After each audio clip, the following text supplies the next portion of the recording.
బీరాలో inter cultivation ఎలా చేసుకోవాలి, అది ఏది వేస్తే బాగుంటుంది. నేను మాత్రం టమాటా ఎంచుకున్నాను. ఈ టమాటా ఈ మొక్క ఆల్మోస్ట్ నర్సరీలో 20 డేస్ పెరిగింది. నేను నాటి ఒక 20 డేస్ అవుతుంది, 20-25 డేస్ అవుతుంది, ఓవరాల్గా 45 డేస్. ఇంకో 15 డేస్ నుంచి దీనికి ఆల్రెడీ పూత రావడం అనేది స్టార్ట్ అవుతుంది. దీంట్లో నేను మధ్యలో దీనికి ఎలా చేసుకున్నానంటే 4 ఫీట్ మొత్తం ఓవరాల్గా 15 ఫీట్స్ పెడుతూ ఇందులో మధ్యలో 15 ఫీట్స్ అడ్డం కానీ పొడుగు కానీ ఈ కడీలకు మధ్య ఇందులో 4 బెడ్స్ వస్తాయి. అంటే 4 మినిమం 4.5 అట్లా 4 + 4 + 4 12 వరకు. ఇంకో కొంచెం అక్కడ స్థలం అనేది చాలా మిగిలింది, కానీ నేను బెడ్ కొంతవరకు చేసుకున్నాను. ఇక్కడ డ్రిప్ కూడా నేను 3 పెట్టుకున్నాను, 4 పెట్టేసుకున్నాను పైప్కి. ఇక్కడ ఒక హోల్ వచ్చేటట్టుగా ఇంకొక డ్రిప్ లైన్, ఇక్కడ ఒక డ్రిప్ లైన్. దానికి నేను మధ్యలో బోజలు కొట్టడం జరిగింది.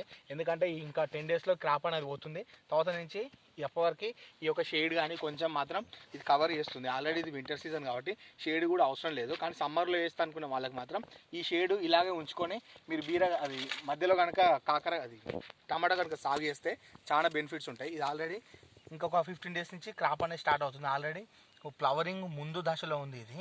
ఇదో ఇంటర్ క్రాపింగ్ అనేది చేసుకోవచ్చు. ఇది ఆల్రెడీ మనకి వచ్చే ఆదాయం అనేది ఆల్మోస్ట్ ఇంకా 10 డేస్ తర్వాత రాదు. ఇది మనకి ఈ బీర వల్ల తర్వాత నుంచి ఇది రావడం జరుగుతుంది. నేను తర్వాత ఏం చేస్తానంటే ఇందులో ఉన్నటువంటి ఈ 10 డేస్ తర్వాత మొత్తం తీసేసి ఇది మొత్తం తీసేసి పైన కూడా తీసేసి అప్పుడు ఇందులో సొర పెడదామని ప్లాన్ చేస్తున్నాను. ఇక్కడ సొర పెట్టేస్తాం అనుకోండి, సొర వెళ్ళిపోతుంది.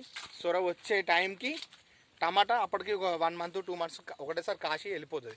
దానివల్ల ఎంతో కొంత ఆదాయం అనేది మనకు చేకూరుతుంది.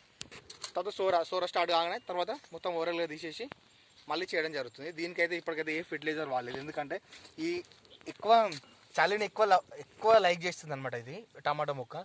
దానికి చలి అంటే చాలా ఇష్టం కాబట్టి చలితో ఎక్కువ పెరుగుతుంది మంచు. కానీ ఆ యొక్క టెంపరేచర్లు ఈ టైంకి డిసెంబర్ జనవరి టైం ఇది టెంపరేచర్ అనేది చాలా అవైలబుల్గా ఉంటుంది, పెరగడానికి చాలా ఆస్కారం ఉంటుంది.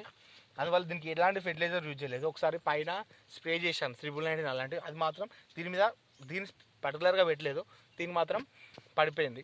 దీనికి కొంచెం ఇట్లా మంచులాగా పడడం వల్ల మంచిగా ఉంది. చూడండి హెల్తీగా ఉంది మొక్క కూడా, చాలా హెల్తీగా ఉంది. ఎలాంటి దోమ లేకుండా ఎలాంటి లేకుండా చాలా క్లియర్గా మంచిగా ఉంది. దీనివల్ల మనకు అనేది ఆదాయం వస్తుంది. నేను చెప్తాను మీకు తర్వాత నుంచి నెక్స్ట్ ఇది వెళ్ళిపోగానే బీరకి ఆల్రెడీ దాంట్లో ఫ్రూట్రేలో నేను సోరా అనేది విచ్చుకోవడం జరిగింది నర్సరీలో. ఇంకో 10 డేస్ కాగానే తీసుకొచ్చి ప్లాంటేషన్ చేస్తాను. అది ప్లస్ ఇది అప్పుడు 999 కానీ దీని కానీ కొంచెం దీనికి ఇచ్చినా కూడా నడుస్తుంది. తద్వారా ఎక్స్ట్రా ఇన్కమ్ అనేది వస్తుంది. తర్వాత మీకు ఈ చేను స్టేకింగ్ చేద్దాం అనుకుంటున్నాను. పైకి ఇలా కట్టుకొని కూడా ఈజీగా ఉంటుంది. ఈ పందిరి కాబట్టి పైన ఇట్లా పెట్టేసి కట్టేసుకోవాలి. దానివల్ల కూడా యూజ్ ఉంటుంది. నేను చెప్పేది ఏంటంటే ఇలాంటి పెండాల్సి ఉన్న వాళ్ళు మాత్రం ఒకటే క్రాప్ నమ్ముకోకుండా 10 డేస్లో ఒక 10 డేస్ గ్యాప్ తోడి అది పోగానే 10 డేస్ తర్వాత నా క్రాపు 10-20 డేస్లో ఈ క్రాప్ అనేది స్టార్ట్ అవుతుంది. ఎంతో కొంత ఆదాయం అయితే వస్తుంది. ఆల్రెడీ బీర మొత్తం పోయేలోపు మళ్ళీ తర్వాత ఇది టమాటా వెళ్ళిపోయే లోపు ఎంతో కొంత మనం కష్టపడేంత సోరా అనేది అప్పుడు స్టార్ట్ అవుతుంది. ఆల్రెడీ నేను 15 డేస్ దాంట్లో ఉంటుంది, ఒక 1 మంత్ నాటుతాము. 1 మంత్లో అప్పుడు ఈ పీక్స్లో ఉంటుంది, అది పీక్స్లో ఉంటుంది. అప్పటికి షేడ్ కూడా కప్పేస్తుంది. ఈ కాయ వచ్చే టైంకి టమాటా కూడా ఒక స్టేజ్లో ఒక పొజిషన్లో వచ్చేస్తుంది. అప్పుడు 2 విధాలుగా ఉంటుంది. ఇలాంటి వాళ్ళు చూడని వాళ్ళు ఉంటే చూడండి. నేను ఈ టమాటా గురించి ఫర్దర్ వీడియోలో మీకు క్లియర్గా చెప్తాను. ఇప్పుడు ఈ ఏజ్ 45 డేస్ అవుతుంది మొత్తం ఓవరాల్, అదో 20 డేస్ ప్లస్ 25 డేస్ 45 డేస్ అవుతుంది. ఫర్దర్గా మీకు ఎలాంటి ఇన్ఫర్మేషన్ ఏదైనా కావాలన్నా కూడా నేను పూర్తిగా ఇస్తాను. Thank you friends, thank you.